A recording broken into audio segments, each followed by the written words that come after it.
when it comes to numbers of fish and like, what do you see during the day and what do you catch? Dude, I see tons of fish all the time.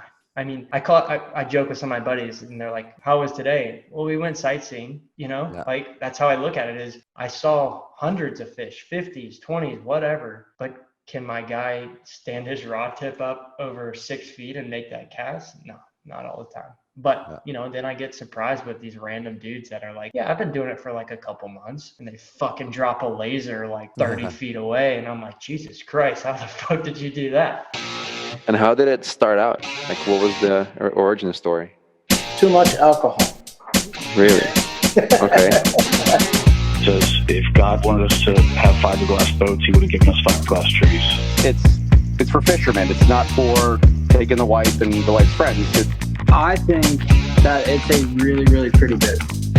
And then there was a blur that went by and ended up in the cockpit, as far as if I can remember correctly. Welcome back, State of Sport Fishing Podcast. I'm Nick Carullo. I'm joined with my co-host Anthony Pino with Hooked Optics and Captain of the Blood Money. Tonight, our guest is Captain Ryan Rodgers out of Charleston, South Carolina. He's an Inshore Flats guide. Thanks for joining us, Ryan. How you doing? Good, man. How are y'all? Doing well. Good, man. We're diversifying here a little bit. I think you're our first shallow water guy, Ryan. I know. I will pave the way of what not to do. So I was talking to Leo about it, and I was like, dude, what are we going to talk about? I listen to y'all's podcasts all the time and caliber of people y'all have on there, and I'm like, man, either I'm doing it right or maybe I got lucky. I don't know why I'm sitting here, but I'm here. Just talking fishing, dude. It's all the same at the end of the day. Yeah, no kidding. Yeah, cool, man. Now tell us a little about yourself and how you got into it. Yeah, so I live in Charleston. My family's six or so generations here. I guess that's as far as one of those little DNA tests we'll do. So with that being said, my grandfather, my dad, so on and so forth, I spent every waking hour on the water. And as a kid, my dad really wasn't into inshore fishing or fly fishing. I don't think I could really explain or say what he used to call it, but never got in that world. We didn't have a lot of money either. So the world of the sporties was so far away from anything that we could ever do. My dad's story is insane. Dude grew up in an orphanage. Didn't grow up in an orphanage. His dad actually just dropped him off one day at 4 or 5 and was like, peace, I'm gone. And then several years later, just picked him back up. So, from that point on till maybe I was in high school, my dad had 4 jobs, from detailing boats. And maybe that's where a lot of that boat OCD came in and, just crazy stuff my whole life. And, always raised my older brother and I and my sister to just if you want it, and now God, I'm 31 now, been out of college for 10 years, and maybe my senior year of college is when he started doing well for himself. But point of that is, he was always trying to get into that boat. I'll never forget the first boat we had was a 16-foot sea hunt. And my dad grew up with his buddies. They bought an old Grady White, the 18 Grady with the Johnson on the back, that white Johnson, seahorse, I guess. And they used to, so for us, you guys are lucky, but for us, we got to go 30, 40, 50, 60 miles off to get to wherever you'd want to fish and trolling stuff. So I remember as a kid, dude, he would put us, my brother and I, in life jackets, and we'd go out to the ledge and we'd troll around for anything and everything. And I remember it was the first time I ever, my dad had the TLD 15s, and I don't know if you can see or whatever, but I'm in the rod building, and I built all these rods with TLD 15s just as a homage to that. If I was at y'all's level, I'd do the other ones. But anyways, yeah, so we grew up in that mosquito class, right? The single outboard running off with all the big boats, and we just did that every single weekend, every time we could. And and then I went into college. I went to a military college here in town, and so I stayed local and still had John boats and stuff like that. And my brother and I, we were always in the little estuaries here, the marshes and all that stuff. And so then we, just started fishing more. My brother's a fishing guy to this day. And, we just kept going. And then I got in college, I got into photography. And I've always been the type of person where anything I do, I just kind of get heavy in it. I obsess over, and I research. My wife hates it, but I'm just nonstop, just, and I try to get to that level of like figuring it out and understanding it and then doing it. So I would do that to everything. And, started with photography and, I still fish, like fishing was my life. Right. So then I still fished and got into photography. And, I look back and get asked that question quite a bit these days, like over social media and all. And, a lot of people are like, well, how'd you get started and all? And I hate to say it, but like, that's what kind of got me into this world. It's like why I'm sitting here, right? Like I got a social presence ish, I fish and blah, blah, blah. But, it got to the point where, I hate to say it, but I kind of got into it for the wrong reasons, right? Like it was right when social came out, like Instagram and all. And I'm like, I want to be like cool as shit. Like I saw, I didn't really like terribly follow. I probably saw like, Nick Carullo on Instagram and just thought, man, I just gotta. No, you want to know actually now that I'm gonna wing the shit out of this, but like I think I fell in love with like that SKA circuit on TV. I know we all watched it like every whatever the hell morning. I remember in the kitchen, my parents had this like, TV that was a silver Sony with like a 9-inch and a DVD button that you just pop that thing out. It sat right next to our kitchen table, and I would like watch with the bunny ears. I'd watch the SKA tournament stuff before school. And but anyways, like so I got into that and like really got a passion in that. And then when I just loved all the photo work and all, and I really fell in love with like music videos. Like I really like music. So like I always told myself one day I'll make music videos. Like that was my dream. And then I started to realize like, oh shit, there's those guys like in the skiff world. Like it's funny, like you have guys like you in your world, and then in my world it's just like this whole, whatever, it's all hoopla. But there's some dudes that are just majorly talented, and they were on Instagram and I was like, shit. I think maybe I saw some of the first videos on YouTube, and I was like, damn, you could be cool at fishing. Like, I didn't even know that was a thing. Like, damn. Do you ever see those guys from the Keys that do the world angling videos? Dude, I thought those again, were the coolest again on the obsessiveness, there's not a fishing show, like maybe the bass stuff. I don't know. I got into bass fishing for a while, but I mean, I've watched it all. And I was like, shit, maybe I can be cool. Like, I want to be cool. Like, I come from nothing, right? And I come from nothing in a sense like, my dad and my mom were like working, 9 to 5 people. Like I didn't have this like pedigree of fucking awesomeness. No, my parents are awesome in my mind, but like I didn't have this fucking thing to live up to really. I was just making my own way. Like both my parents are the farthest thing from creative, right? They're just like good working people and like honest people, but I'm the opposite. I'm like the fucking kid that's like, damn, how can I be cool, right? So I started Instagram for that reason. And I love to tell a story of how the name Ghostwater stuck and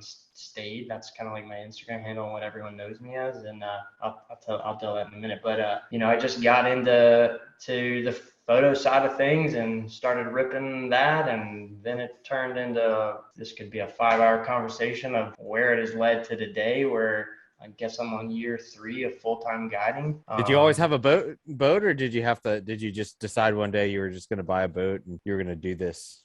How was that process? I always had a boat in my life. Right. Yeah. But like a boat to work out of. I worked for Merrill Lynch for a little while doing investment banking and had no fucking idea what I was doing, but I was always wheeling and dealing. Yeah. Always. I still to this day am grinding, trying to find money. And once I realized my ship had sailed there, I looked at my life and I'm like, I got my captain's license when I was 18. Yeah. Because I was like, I'm gonna guide when I was 18. That was the goal from maybe like 16 to 18. And my dad's like, well, stop being a fucking idiot and go to college and get a real job. And okay, Dad, and so I did it. And but yeah, so on the boat, I mean, I remember I think I quit Merrill, and shortly thereafter I bought my first East Cape. I bought a Vantage, and that's where like that skiff thing like really hit off. That's where I really decided like, all right, the skiff world, I don't make enough money to live in y'all's world, and I don't know enough people in y'all's world to even let me in that world. So maybe I'll do it in the skiff world, even though like that's where 99% of my time was at that time.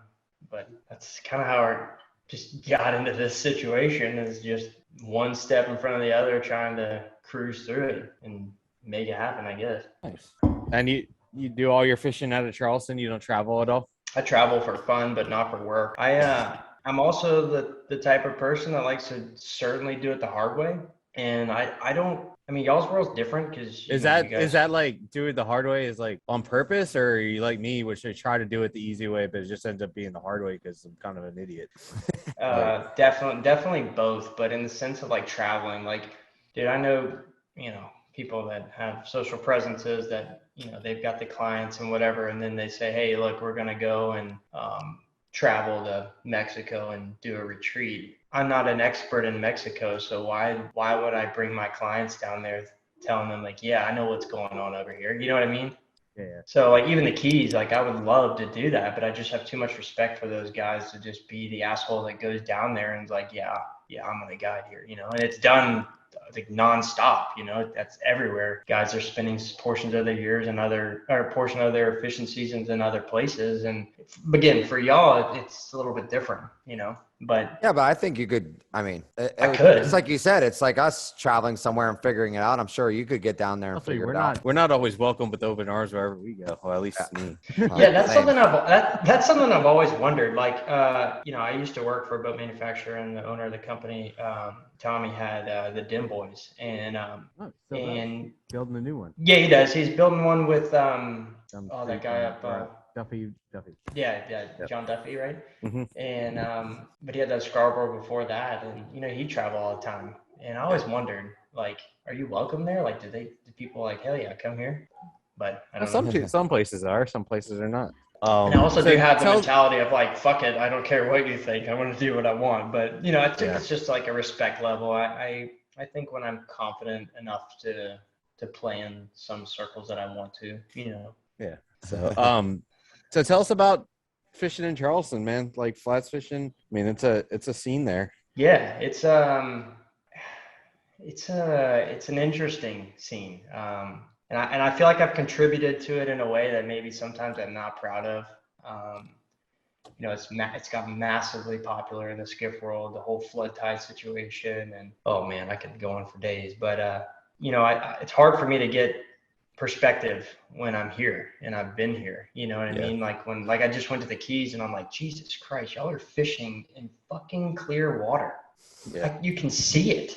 Like, Jesus Christ, I'm fishing in shit brown water all day long. I don't know if anything's even fucking close to me unless his tail sticks out of the water. Like, God, I envy the shit out of those guys for what I call the ease of it, but I know it's not. I've fished there with buddies that are guides, and that shit's hard as fuck. So it's not that I like think they have it made, but fuck, sometimes I'm like, y'all got it made in the shade, man. Like, but here, when I get clients from all over, they're always like, this is amazing.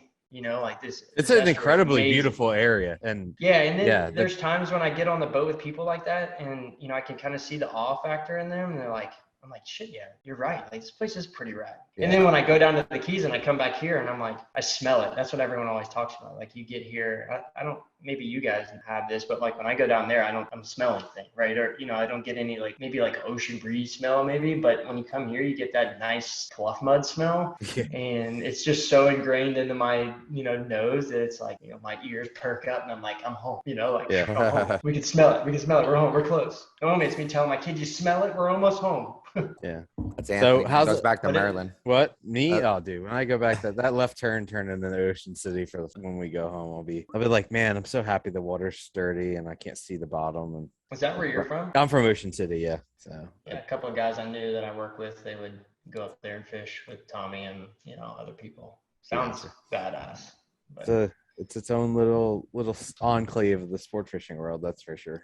It's funny though, I listen to y'all's podcast, and growing up here, we've always had that, the Governor's Cup, and I've always wanted to fish that. It's just funny because I don't know if it's just the times, but it's like that Stewart Jupiter area, like Nick, right? That's where you're in, or you're in that Miami area, right? Yeah, but we fish up in Palm Beach. Right, but you fish that kind of strip, right? Yeah. And it just seems like it's either that or Ocean City. And maybe I'm wrong, but it just seems like I remember as a kid, we used to go down in high school to Megadock, and it's just the parties down there, and that's just what everyone did. But over time, and I feel like the whole entire Megadock was loaded with boats, and then now it's barely any. And so I just don't know if that world of. I think if you go down there, I know all the tournaments are based in the spring, May or something like that. Right. So April, May, and early June. So I know that they have some good fish in there. Did they have some really good fish in there last year or something? Yeah, they can have really good. They typically have a couple weeks a year where it's really good. I wouldn't say I don't know much about it. I'm sure there's some boats in Charleston that do well all summer, and even into the winter, October, November. Yeah, I mean, the sailfish can get really good there. Yeah, a couple parts of the year you get in the later bit of the season. My brother and I, it's funny that they had the mega dock one year. It's rough as shit. My brother was in the Navy, so he's got like just an absolute fucking zero, or fuck it meter is zero. He doesn't care how rough it is, whatever. He's like, we're going. And I'm just the opposite, man. I'm like, God, I don't want to do this. And but it was like, it's Friday, Saturday, Sunday tournament, I guess. And it was like Friday or Saturday. My brother and my dad had a 22 Grady center console, and we're like, fuck it, let's me and you go instead of like, our buddies and my dad or whatever. And Brent and I, man, we went one day and we were out there 226 hole in the Grady, which is a really, really far spot for a little center console, especially with one motor, and it's rough as shit, and we're trolling around, and all of a sudden, boom, one sail on, I think it was my brother first, brought it to the boat, released it, maybe 5 minutes later, and we're like, fuck yeah, and we're just surrounded by Spencers and all this stuff, and just full tournament scene out. Like y'all know, like you get those like areas where it's just like a parking lot of like boats just zigzagging and everything, and like here we are, shouldn't be there just based off size, shouldn't be there off of conditions, but here we are, just we got a 45 quart Yeti with maybe 3 bags of dinks, and that's what we had. And we were and we always ran, like a buddy of mine growing up always grew up, he was made on a boat and everything, so he like taught us how to essentially learn or run our center consoles like the bigger boats. Like we were running extra longs off a 22 and 2 or 3, and then the dredges off of it and squid chains, so we're running maybe 8 to 12 rods on a 22-foot center console, trolling that. And you're talking about fucking madhouse. So it's just me and my brother just going, mahis are here and here, fucking the whole spread up. But we got that sail, and then shortly thereafter, another sail. And there's a video I'll never forget. It was like, the old Nokia phones or they were like flip phones or whatever, the Rhino phones, the tough phones. Yeah. So I had that, and I made this like little video running back through the jetties, and it's just like sporty. And my brother and I are just like, and I'm like video of my brother driving. And when we got back in the harbor or whatever, we would like turn on, or like whatever, I guess we already had the radio on, but we were listening to it and kind of find out it was just like a super slow day. The top boat had 3 sails, and that was it. And we had 2 in the little center console, and the rest of the whole field had like nothing. So my brother and I rolled through the harbor just rock hard as we could be, like, fuck yeah, we just went and won over everyone, and we spent like $12 in gas. Yeah. So it was on great. the daily. Could have bought a boat like 5 times the size with the daily money. But anyways, tell us about Charleston inshore fishing and the flats and the marsh. So we've got we don't really have like massive flats. Like if you were to go and or we don't have like the massive flats that they do in Texas and stuff like that, like miles of it, even like the Keys. You got pretty large acreage of flats, whereas here we have a lot of these tidal creeks. And right now, the skip that I'm running is that Maverick HBXS, the 17 HBXS. 90% of the creeks that I'm in are maybe as wide as my boat. Oh, wow. And and like I took some guys yesterday, and literally they traveled all over and like fished all over. And I find like different situations from different people on the way they fish based off of where they're from, but they're like, dude, we've traveled all over, and I've never been in a situation where I've got a creek that's maybe 6 feet wide and an oyster cluster that's 3, and I've got maybe 10 fish in the size of like a basketball. You're like, how are they even there? And there's like no water, and they're just all turned up, and that's like the majority of what we fish. I mean, we've got a couple like flats specifically where I am, and working edges, and then we've got the flood tides. That's what like everyone's like really jonesing over, is the flood tides, where that water gets way up in that Spartina grass, and those redfish, tails here, heads here, and they're rooting down in for crabs and all snails, all sorts of things, and then you see their tails, and then that's when you cast. So it's a pretty sick thing. I mean, you get tailing fish in the Everglades, and the Keys, bonefish, all the same, but I don't know. There's not too many things better than a redfish, just with that blue tail, just, can sometimes be hammering down like that, just gently rolling for minutes. Yeah. So when you, so the flood tides are a thing now, is that only like a thing that happens a certain time of year or a certain time of month, or is it? So I get that question all the time, and it really, we get flood tides, believe it or not. Yeah. Well, no, we get floods year round. Yeah. The difference of it is that our grass grows, right? So it'd be like in your yard, if your grass, like, so, right, for example, where I like to fish, we get on average like a 6 foot tide, right? Mhm. So, 6 to even 8. And it just depends on, like, if you go in Savannah area, look a little more south, they have like 8, 9, 10 foot tides, right? But it's just all relative to specifically where you are. But like in my kind of several mile spans, it's about a 6 foot on average. There's places where I can fish. Like, you just got to know the topography of the grass, like where spots hold that are lower. And like there's some spots that, I can fish 5.3 or 5.4. And most people, like, I guess your average Joe thinks. What does that mean? We have no idea what that means. 5.3, 5.4. Wait, like the water level, 5.3, 5.4 foot, right? I gotcha. Like you have a 6 foot, and then we have like negative tides. Like, okay, oh shit. Tides are 100% everything here. And but like that 5.3, 5.4 is not a common flood tide.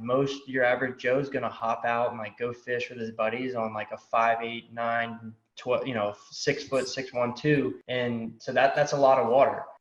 For me being a guide, I've got to be able to find tailing fish when I don't have those, because you maybe get those once or twice a month depending on the year. But December, we've got flood tides. We've got 6.2 tides sometimes in December. But the problem is that summertime growth has gotten so high that spot I'm telling you about, that maybe I could fish in the summertime in a 5.4 or 5.5 foot depth, right? In the wintertime, that grass has grown to where I need like a 6.5 for it to flood, right? So just, that's what people say, like, oh, when's flood tides in? Is it a season? Yeah, if you look on Instagram, it's a season, right? Yeah. Right. It's like, that's when everyone's going. But the nature of it for real, like, dude, I've caught tailing fish in the grass 2-3 days after Christmas.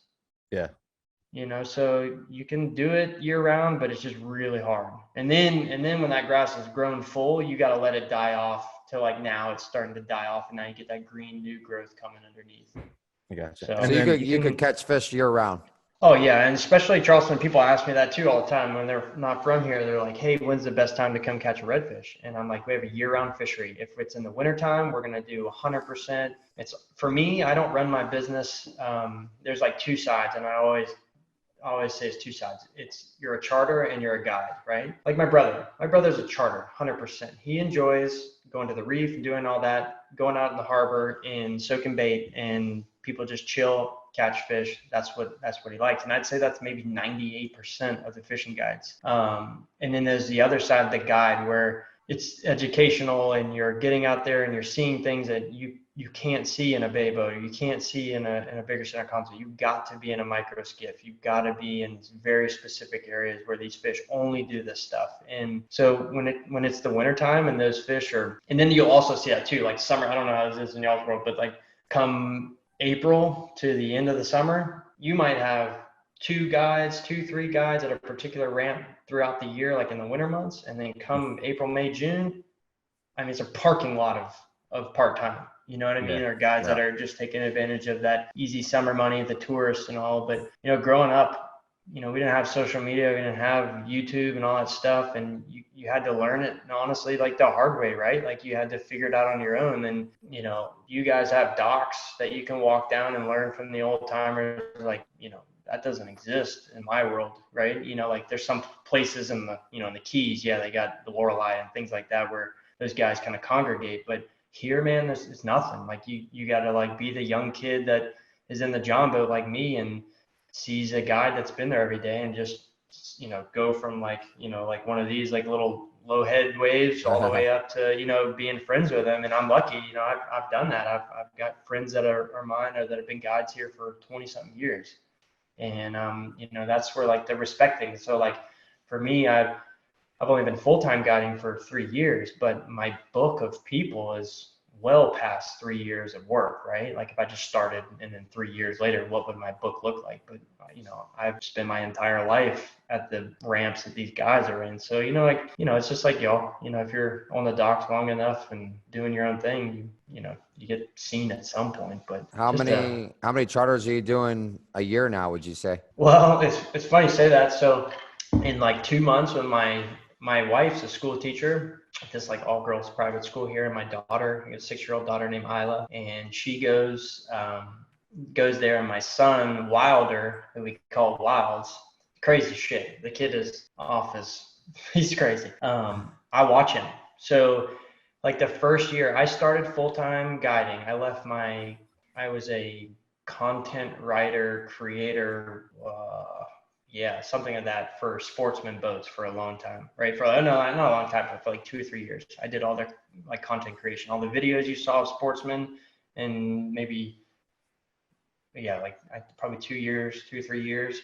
That was my job, good job, healthcare, bonus, the whole 9 yards. And I just got to the point where I looked at Katie and I was like, I'm done, like I don't want to do this anymore. And I was like, we have 2 kids, a mortgage, the whole fucking 9 yards. And I'm like, I'm going to quit my job and I'm going to be a guide. Like I hate every job I've ever had. And I'm just going to fish for a living. I did that. And 2 weeks later, a thing called COVID came around and shut the fucking world down. And I'm staring at my wife in the living room like, what the fuck are we gonna do, right? Like, I just quit my job, and no jobs are hiring at that point because everyone was going home, right? And then I just fucking made it work. But in that first year, I think I don't know how this happened, man, but I think in my first year I ran like 160 trips.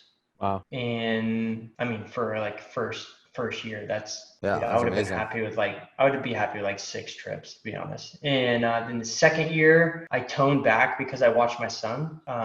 We had like a nanny and it fell through, and then we were like, you know what, fuck it, let's not get another nanny. I'll batch my work. I'll work 10 15 days in a row and then I'll stop. So I've been doing that for 2 years. So like for example, I work like off and on during the month. It's more like, I'll do a big batch, like a full week or 2 weeks, and then I'll just spread it out to whenever it's convenient. But like starting, what's today? Monday, starting Thursday, I'll run till probably to the end of the month. So I just batch it like that. I just keep it all tight. But come the summer when my wife's home and Wilds goes to school and everything, I don't know, I'll probably ramp it up. But I've just gotten so like lucky with my financial situations of being tactful with that stuff that I really don't have to work that much. Yeah. But I want to. What's the progress? You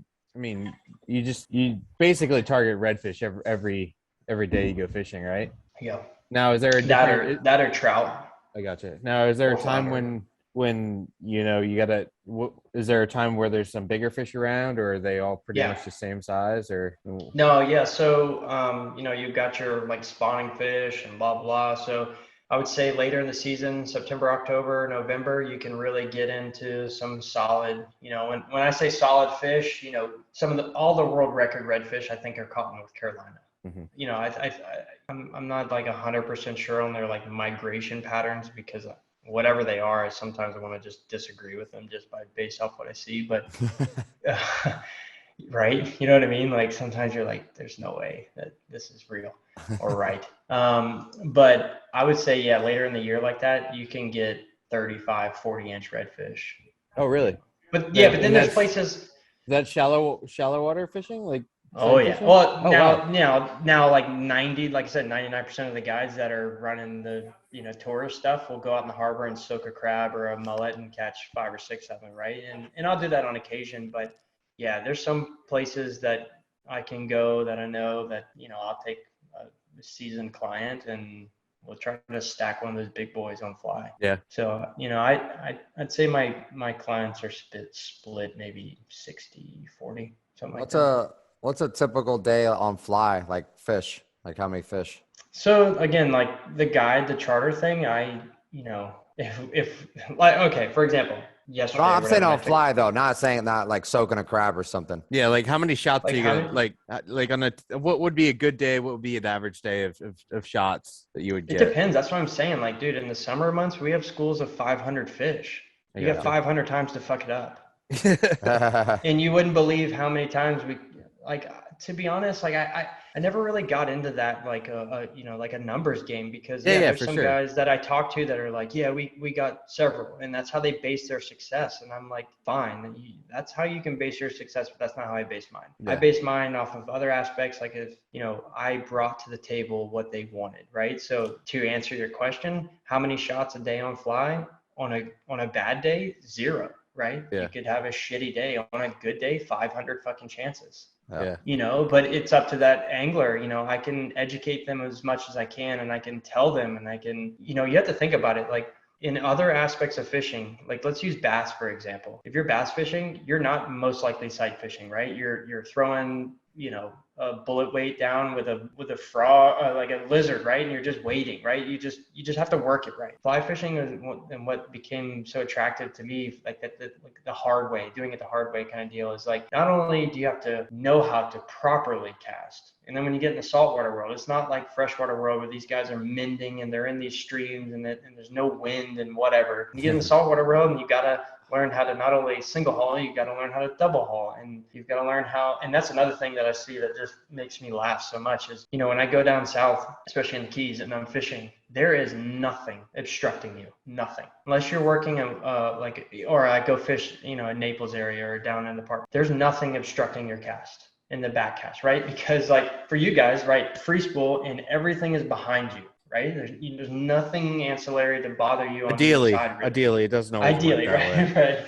right. You got the squid chain or something to fuck with, but you know, there's nothing really obstructing anything. You got a beautiful back cast, and you go as whoever can get as close and as tight to that oyster edge as possible. Or if you're fishing oceanside or whatever in the Keys, it's just making the proper shot based off the wind. Where here we are in the back of, so I like to fish low tide or high tide. You know, my work means I have to fish through the whole tide cycle, but ideally you want to fish in the low tide because you can sight fish, you can see those fish, or you're going to be in a flood tide and you're going to see those fish tailing, right?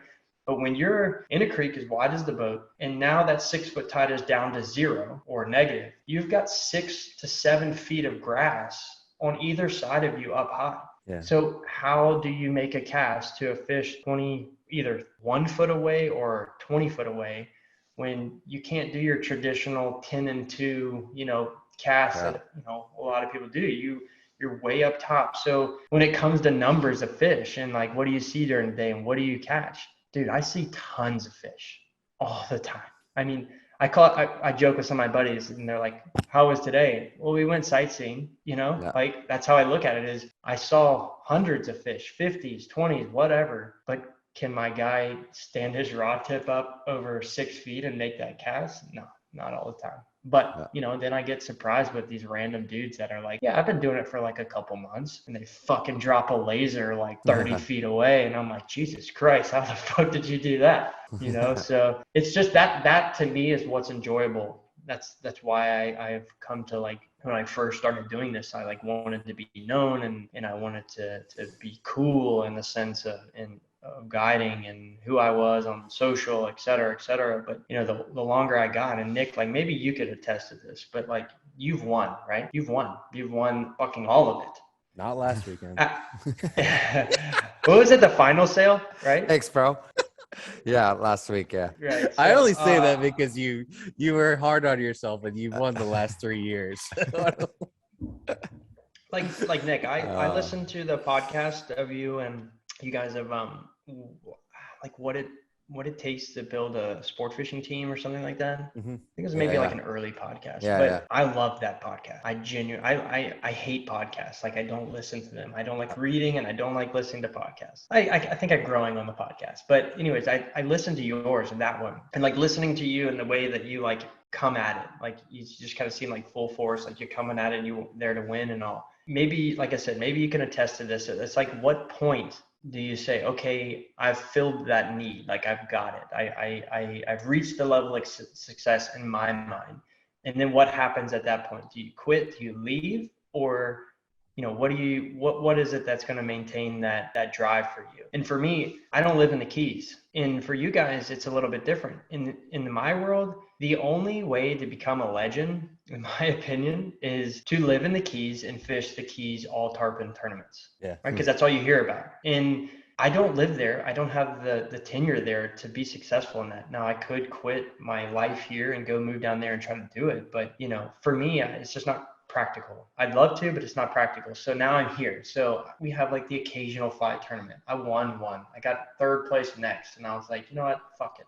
This is not a value of success for me in this, right? One, there's no fucking money attached. I don't need free fly line or a fake trophy. I've already got free fly line. You know, I don't need it. So for me, the success comes in the part that I've kind of like backed away from trying to be cool or trying to be somebody. And I just kind of analyzed and learned what that meant to me. And to me, that means when I have repeat customers that I take, like I have this girl from Seattle, single mom, just rocking it. And she came on my boat, barely knew how to throw a fly rod. And then, here she is 4, 5, 6 trips later, and she's an amazing fly fisherman, and she's just crushed it. And to me, that's the level of success, is that repeat customer that I've taken from day one, and we've built a relationship, and then now we've turned into, this team of every time we go out, we do well, or, at least Absolutely. we feel that way. No, and I'm sure in your world, like you said,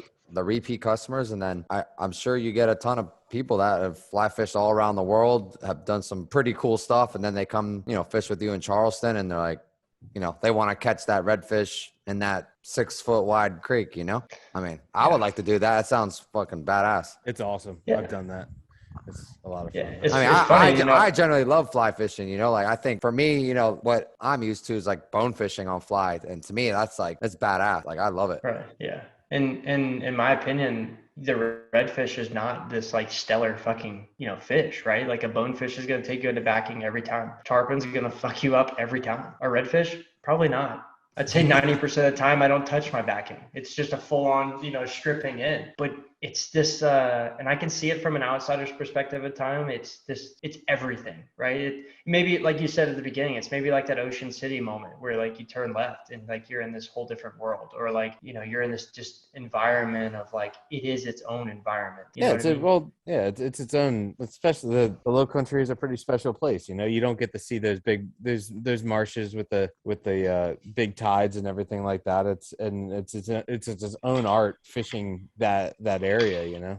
I go to a place on the Chesapeake, my brother and I, and we fish in a marshy area that I could kind of relate it to. In some areas it's almost exactly like the low country, in others it's completely different. But just being out there and kind of being out there where it's super, super quiet, and ideally you wouldn't want to be around any other boats, and I'm sure you can find places that you're not. And I think that it does kind of lend itself all. Yeah, the goal is to go out there and catch some fish, but the rest of it can't get lost on you. You know what I mean? Yeah. So I'd say the majority, like I love getting on the boat with people that the first thing they say is, dude, this place is beautiful. I don't care if we catch a single fish, just being out here is this cool. And when I get that type of person, we typically have the best days, because I'm like, hell yeah, I'm going to show you shit. I'm maybe not going to take you to where I think you can catch a fish, or like I know you can catch a fish. I guarantee I'm going to take you to a place where it's going to blow your fucking mind. You're like, holy shit, how is this possible? And that right there is that's enough for me, at least for now. At least, I mean. Nick, do you ever do any?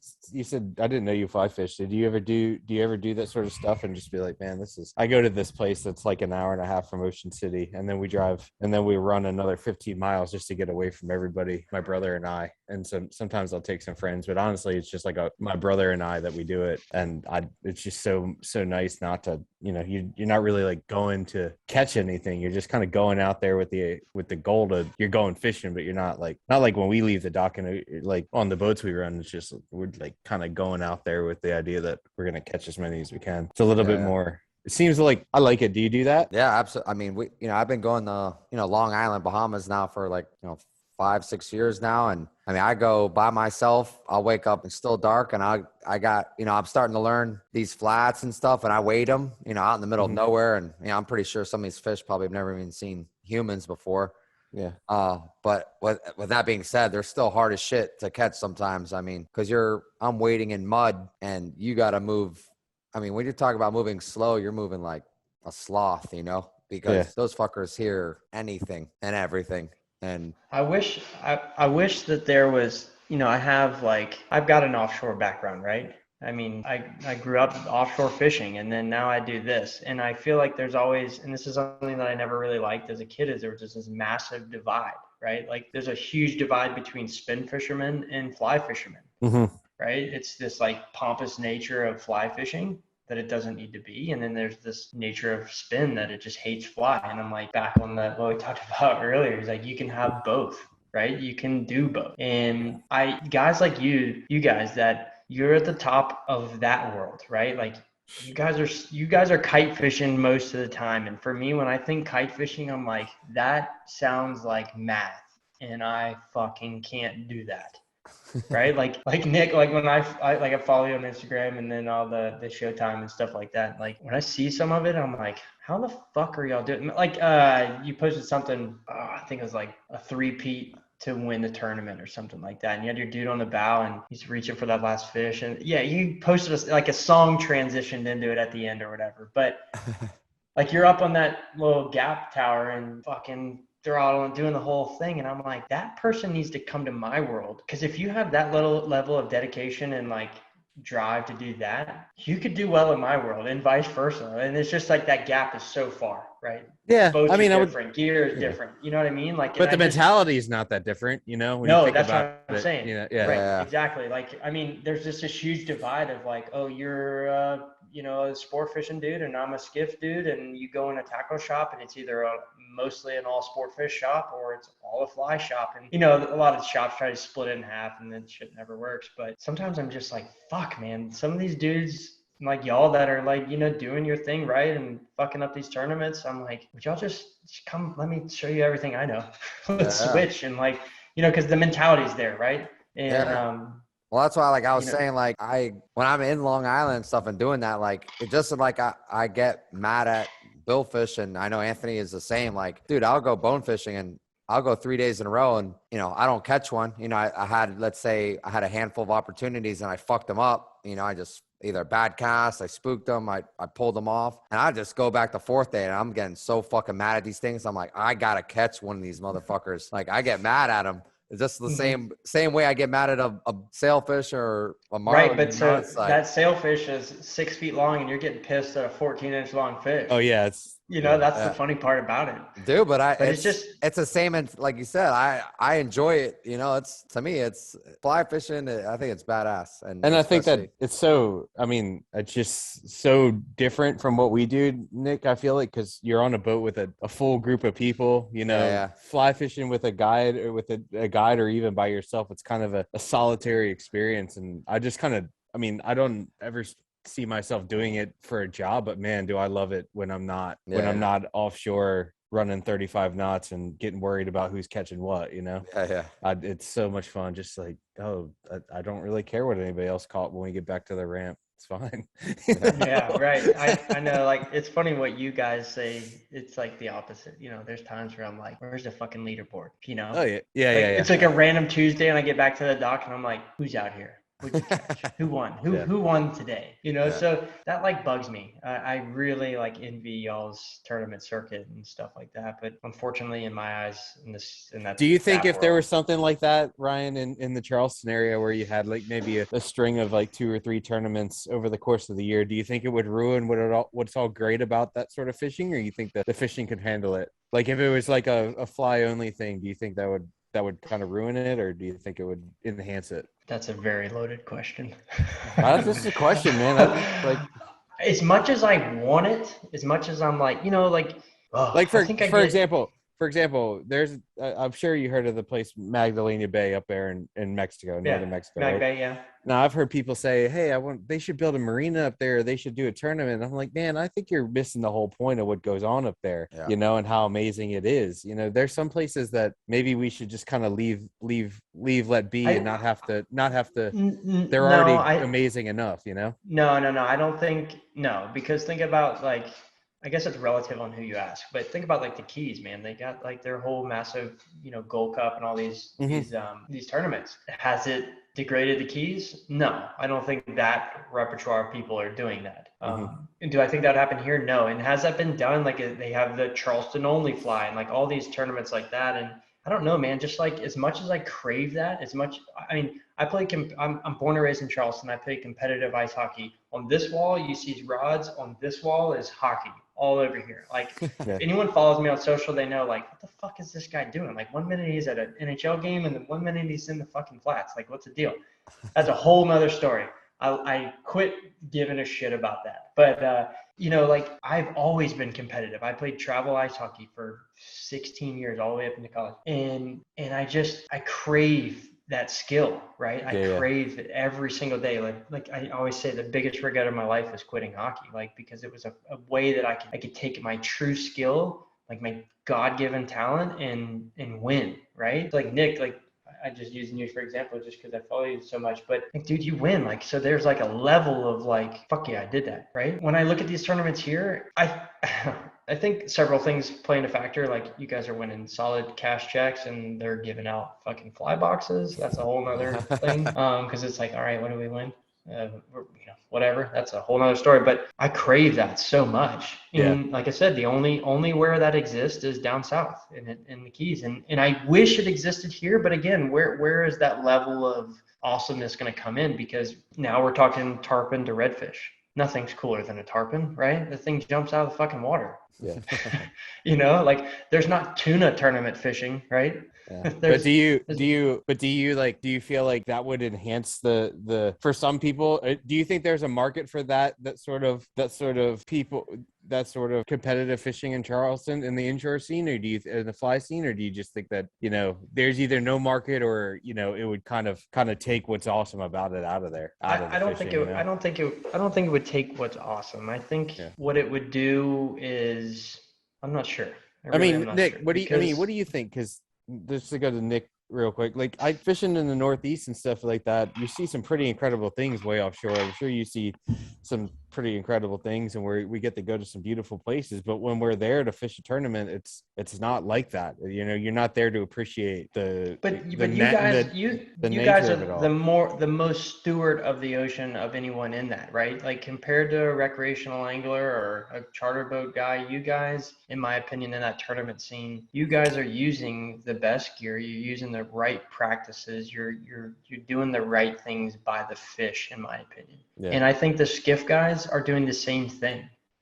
That's why the only tournament circuits you see are these IGFA tournament, or I forget what they're called, but the redfish circuits, all that stuff. They introduced releasing the fish and all that stuff, but these tower boats and all that stuff, and it's not the same game, right? So then you look at the skiff world and you're like, all right, how can we transfer this into the skiff world? And it hasn't, I don't know the right way to say this, but it just hasn't sprouted off. It's been tried. Like, people have tried to create these curated, nice, high-end tournaments. Again, the pay is not there. The pay is never a thing. And I guess it's a reason to get everybody together.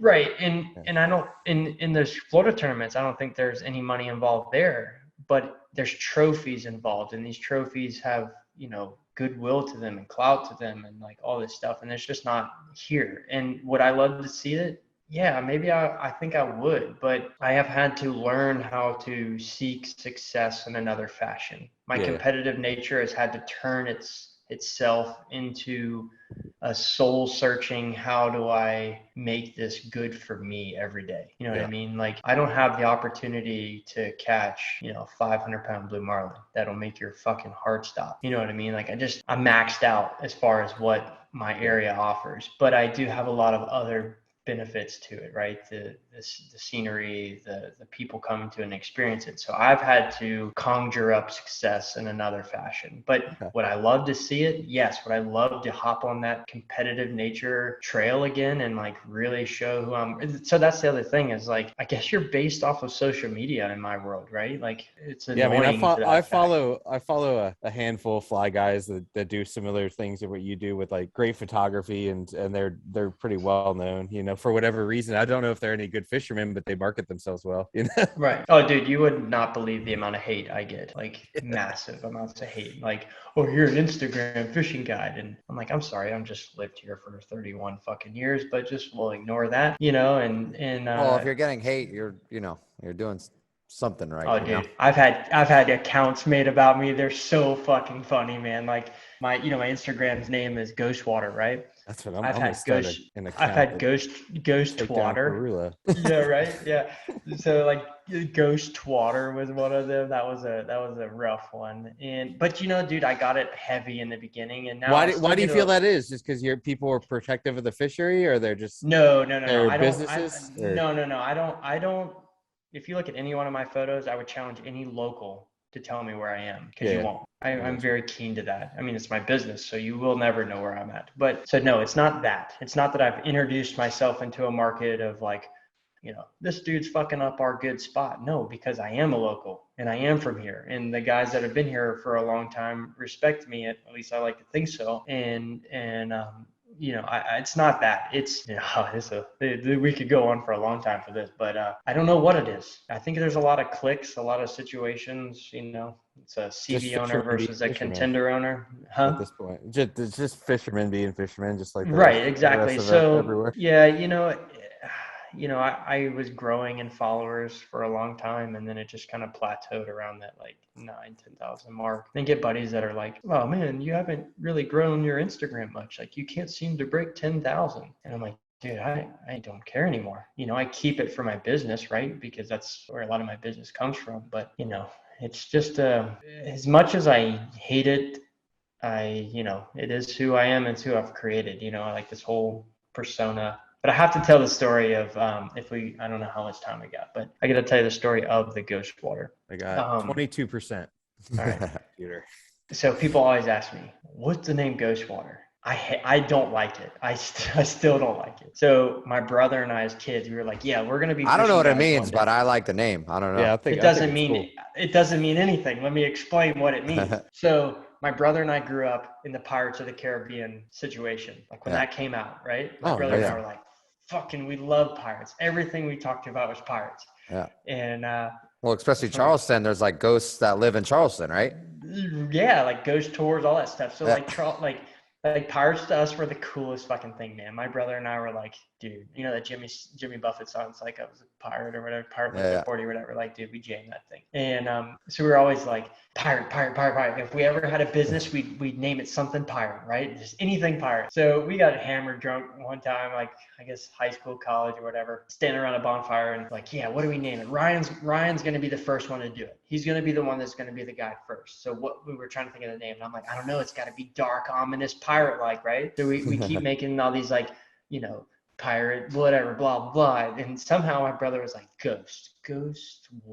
And he like looks at me, he's like, water. And I'm like, that's fucking good, right? It's like ominous. It's like Ghostwater, right? So we're like, fuck yeah. Well, Instagram came out. Of course, Ryan Rodgers, the most generic fucking white boy name. I'm not going to name my Instagram that, So I'm like, Ghostwater it is. Well, some fucking weirdo in Louisiana that's got some bondage to style photography has Ghostwater. I'm like, well, fuck you. That Ghostwater doesn't explain what you do. So I just added the South Carolina, the SC, right?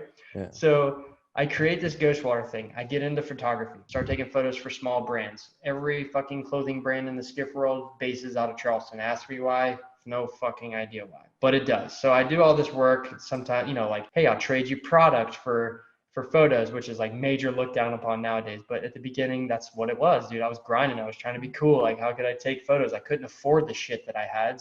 I couldn't afford the fucking wall of T-boards or anything like that. $1,000 a reel. I couldn't afford that. So let me figure out how to take photos, right? Got better. Long story short, I won't name the company, but I get this big photo job, massive company in the industry. And they're like, all right, well, how much do you get paid? And at the time, I was really good friends with a graphic designer here that's really well known. And I was like, hey, dude, what do you think I should charge? Like, you're in this world, like you charge massive amounts of money for your work. And he's like, dude, whatever you think you're worth, double it. And I'm like, dude, I'm worth like $100.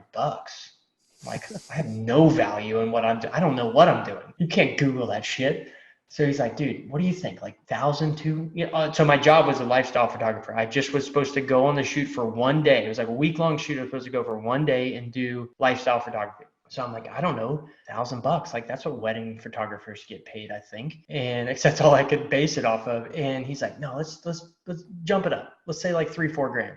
Now it's double it. And I'm like, dude, there's no way I can't lose this. I need get like $300, like $300, $400, $500. Like I want that job. So we come up with a number of 10 grand. Okay. I don't know where. I'm like, they're not going to take this. I send an email that says, hey, my daily rate for coming up here would be 10 grand. And they're like, yeah, sure. Anything else you need? Plane ticket? Oh yeah, no. We got all that covered. Lodging, plane ticket, foods. You're good. The whole thing would be like 15 grand. You're good. We want you to come to Panama City and we want you to go to Minnesota. We want to do a saltwater shoot and a freshwater shoot. And I'm like, damn, I'm going to make fucking 10 grand for 2 photo shoots. And they're like, we'll do 10 grand a day and you'll do 2 days, one north, one south. So I'm like, holy fuck, that's $20,000. My wife and I, we bought our first house at that time. Dude, I don't think we can make the mortgage, to be honest. Like, I don't think we were barely going to be able to make it. Long story short, I do the photo shoot. I rip it. I kill it. I don't know how. I do good. I panic. I do well. I panic and stress, or I do well and stress. I get home. I get a check in the mail maybe 2-3 weeks later. It's a $20,000 check in my mailbox. Katie and I were dreaming of having a savings account of $1,000. Okay. Wow. We were like, $1,000 is what we need to survive. My wife did not come for money. Again, I didn't. People think all the time, oh, mommy, daddy bought your boat. Well, fuck off, because that's not how it works. And I think we maybe had like $600 in savings. And I get a check in the mail for $20,000, and it's addressed to Ghostwater SC. Does not fucking exist. I don't have a bank account. I don't have an LLC. I don't have anything. I've got a check for $20,000 that I cannot deposit. I can barely make my mortgage. And I'm like, holy fuck. I don't know where I was working at the time, but I told them I was sick. I walked in. I was like, guys, my stomach's killing me. I got to go home. I went straight to Bank of America. And I'm like, I need to deposit this check. And they're like, oh, well, you need a business account. We need to set it all up. So I set it all up, hand them they like, do you have any money to deposit today? And I'm like, yeah, here's a check for $20,000. Well, of course, their ears perk up and they're like, nah, something's fishy here. They held that check for 2 fucking weeks. Didn't get the money from it. Two weeks or so. Finally, boom, 20 grand in. And then that's where that became. And so then I was like, oh shit, this is a real fucking thing. So for the next, I don't know, 6, 7, 8 years, all I sought out was these larger, photo gigs. But that moment right there is where Ghostwater SC stayed, because I had to cash a $20,000 check. Cool.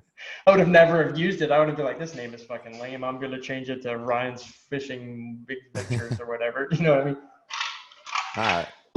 So that's where that stayed. So I get asked all the time, man, you love that. I'm like, and deep down, I'm like, no, I don't love it at all, but it's here. It's here to stay. Hey, you got to love it now. I mean, yeah. And fuck Bank of America. Good God, if I went in there and tried to change the name, I tried to pull out a couple grand the other day, and they're like, I'm sorry, we sent you a text message. And I'm like, I don't have that phone anymore.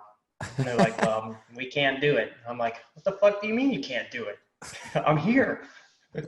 So anyways, it stayed. It's here. Maybe one day when I get rich, I'll have a Ghostwater boat. There you go. Nice, man.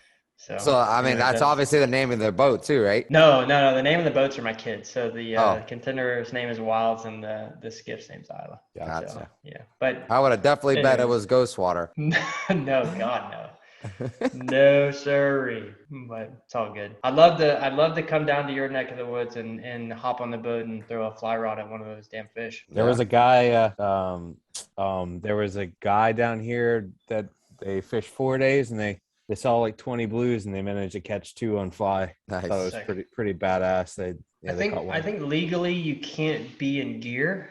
Yeah, you gotta. You can't just troll it. You gotta cast. So you basically gotta get the fish on a teaser, get him fired up enough to come into fly distance, take it out of gear. And I wouldn't say that the boat's definitely not completely the boat's still moving.